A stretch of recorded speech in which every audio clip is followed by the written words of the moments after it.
ఈరోజు వాక్కాయ పప్పు చేస్తున్నానండి. మీలో చాలామందికి తెలిసే ఉంటుంది, చేసుకుంటారు. అయితే ఈ వాక్కాయని మధ్యలో కోసి అందులో చిన్న జీడి ఉంటుంది, అది తీసేసుకోవాలి.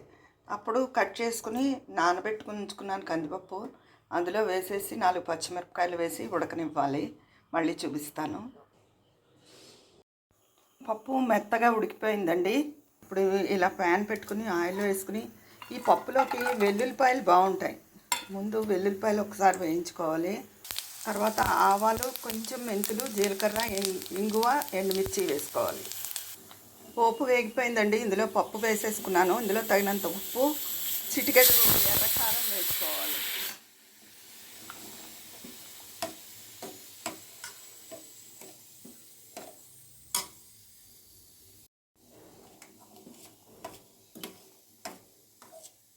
కాసేపు ఒక్క నిమిషం ఇలాగా ఈ పోపు అంతా అత్తుకునేలాగా ఉడకనివ్వాలి.